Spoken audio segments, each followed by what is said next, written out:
តោះបងប្អូនណាខ្លះដែលចូលចិត្តអាហារបែប fast food ដូចជាអាហារតាមផ្លូវណាដូចជាកាទៀវកាត់បាញ់ស្រុងបាញ់ហយអីហ្នឹងកាទៀវឆាបាទមានគួងវិញសាយ៉យហ្នឹងណាហ្នឹងហើយឥឡូវនេះវីដេអូនេះខ្ញុំនឹងចែកជូនបងប្អូនថាតើយើងទៅញ៉ាំនៅកន្លែងណាដែលបានអាហារបែបនេះហើយមានរសជាតិឆ្ងាញ់ហើយតម្លៃសមរម្យទៀតហើយតាក់ទងជាមួយបរិមាណព្រមទាំងអនាម័យគឺល្អមែនទែននៅកន្លែងគាត់ណាហើយបងប្អូនមើលទៅគឺតំណែងមែនទែនច្រើនមុខតែម្ដងមានតាំងពីកាទៀវឆាបាញ់ស្រុងបាញ់ហយកាទៀវកាត់និយាយទៅសពបែបដែលបងប្អូនចូលចិត្តញ៉ាំតែម្ដងហើយជាពិសេសគឺគួងហើយនឹងសាយ៉របស់គាត់ហ្នឹងណាតំណែងមែនទែនហើយកន្លែងគាត់នេះលក់ដាច់ណាបងប្អូនអើយមកដល់ភ្លាមគឺអត់ដាច់ទេអតិថិជនចូលមកច្រើនតែម្ដងមានតាំងពីអ្នកខ្ចប់មានអ្នកអង្គុយញ៉ាំនៅកន្លែងនិយាយទៅគឺថាលក់ដាច់អត់តនេដៃទេកន្លែងពូមីងនេះណាហើយគាត់លក់នៅម្ដុំខាងជ្រោយយ៉ាវ៉ាបងប្អូនហើយបងប្អូនអាចមើលបានគឺថាអតិថិជនចេញចូលអត់មានចន្លោះទេតាំងពីអ្នកចូលអង្គុយញ៉ាំអ្នកខ្ចប់ហើយបើនិយាយពីទឹកត្រីរបស់គាត់តំណឹងណាបងប្អូនទឹកស្រូបនៅកាទៀវឆាកាទៀវកាត់ហ្នឹងណាតំណឹងមែនតើហើយជាពិសេសអាសាយ៉ស្រួយនេះគឺឆ្ងាញ់ណាបងប្អូនហើយគួងគាត់ណាគួងរុំគាត់ហ្នឹងគឺថាឆ្ងាញ់មែនតើមួយដាក់តែមួយឆ្អែតបដ ாய் ចឹងណាអញ្ចឹងសម្រាប់អ្នកដែលចូលចិត្តអាហារបែបអញ្ចឹងអីគឺមកកន្លែងគាត់ដឹងតែត្រូវតែម្ដងបងប្អូនតានីឲ្យគឺថាអ៊ូយតែម្ដង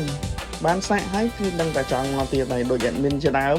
មកសាកកន្លែងគាត់ហើយគឺជក់ចិត្តមកញឹកតែម្ដងណាបងប្អូនទោះឆ្ងាយប៉ុណ្ណាក៏ត្រូវតែជិះមកដែរបងប្អូនហើយអ្វីដែលពិសេសនេះជ្រក់ម្ទេសជ្រក់អីគាត់ហ្នឹងណាឆ្ងាញ់មែនតើតែម្ដងរសជាតិប្លែកតែម្ដងជ្រក់ខ្ទឹមជាមួយនឹងម្ទេសបងប្អូននិយាយទៅ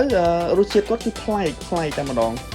អ្នកដែលធ្លាប់បានសាកកន្លែងគាត់គឺដឹងធានាថាជក់ចិត្តដិតអារម្មណ៍តែម្ដងហើយបងប្អូនអាចមើលបាននេះទាំងបរិមាណបាទទាំងតម្លៃសមរម្យហើយរសជាតិឆ្ងាញ់តែម្ដងអ្វីដែលតាក់ទាញនៅកន្លែងគាត់គឺជ្រក់ម្ទេសជាមួយនឹងខ្ទឹមហ្នឹងឯងគឺថាឆ្ងាញ់ណាស់បងប្អូនអើយបាទហើយមកកន្លែងទៀតនេះគឺអាហារលក់ពេលរាត្រីត្រម៉ង10អីណាបងប្អូនគឺមានតៅហ៊ូម្ចាស់ដើមរសជាតិរបស់កើគឺឆ្ងាញ់ណាបងប្អូនហើយតៅហ៊ូស្អុយគាត់ហ្នឹងគឺធ្វើប្លែកពីគេទៀតដោយសារអីតៅហ៊ូគាត់នេះគឺ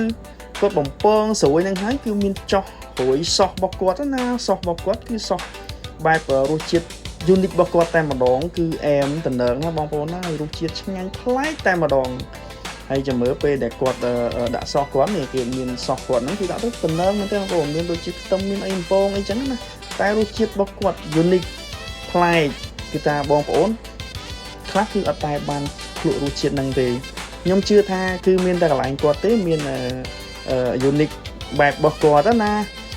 ហើយកន្លែងគាត់មានលក់ដូចជាតៅហ៊ូបំពងតៅហ៊ូស្អុយហើយតៅហ៊ូទឹកស្ករបើនិយាយពីតៅហ៊ូទឹកស្ករនៅកន្លែងគាត់វិញគឺថារសជាតិឆ្ងាញ់ជក់ចិត្តតែម្ដងអ្នកចូលចិត្តតៅហ៊ូទឹកស្ករគឺញ៉ាំកន្លែងគាត់បានញ៉ាំហើយគឺថាជក់ចិត្តដិតអារម្មណ៍តែម្ដងណាហើយអញ្ចឹងវីដេអូយើងមានតែប៉ុណ្្នឹងទេសម្រាប់បងប្អូនដែលពេញចិត្តកុំភ្លេច Subscribe Channel YouTube យើងម្នាក់មួយផងអរគុណច្រើនកុំភ្លេចណាបងប្អូន Subscribe Channel YouTube ម្នាក់មួយដើម្បីទទួលបានវីដេអូថ្មីអរគុណច្រើនបាយបាយ